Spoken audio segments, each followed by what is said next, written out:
જિલ્લાના ઝાલોદ તાલુકાના ગ્રામ્ય વિસ્તારોમાં શિયાળુ પાકને નુકસાન કરતા જંગલી સુવર ખેતીવાડી વિભાગ ઊંઘતું ઝડપાયું. મળતી માહિતી મુજબ ઝાલોદ તાલુકો 100% ખેતી આધારિત તાલુકો છે અને ખેતી આધારિત લોકો પોતાનું કુટુંબના પરિવારનું પાલન પોષણ કરે છે અને સર્વ જીવજંતુઓનું પાલન પોષણ થાય છે. ગુજરાત સરકાર ખેડૂતો માટે અજબોની ગ્રાન્ટ ફાળવવામાં આવે છે, પરંતુ ખેતીના રક્ષણ માટે બજેટ ઓછું ફાળવેલું જણાઈ આવે છે અને જે યોજના છે તે શોભાના ગાંઠિયા સમાન છે. એક જ દિવસમાં ઓનલાઈનમાં લક્ષ્યાંક પૂરો થવાના વાણા વાગવા લાગી રહ્યા છે. મર્યાદિત લક્ષ્યના કારણે ખેડૂતોને વાડ ફેન્સિંગનો લાભ ખેડૂતોને મળતો નથી અને ફાળવેલી ગ્રાન્ટોને ફાળવીને મોટા ભ્રષ્ટાચાર જોવાઈ રહ્યા છે એવી લોકમુખેથી ચર્ચાઓ જોવા મળી છે.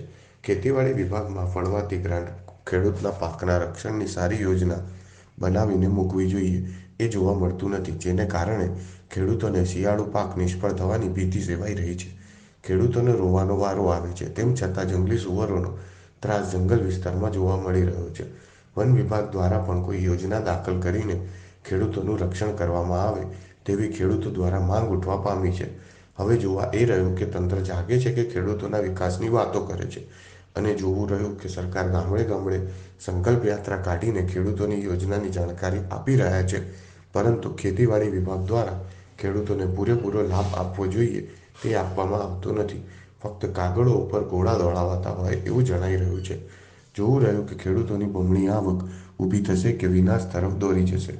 પ્રેસ રિપોર્ટર કાળુભાઈ ડામોર, દાહોદ જિલ્લો. બ્યુરો ચીફની સાથે કેમેરામેન સેનસિંગ બારિયા. રોજે રોજના સમાચારો જોવા માટે અમારી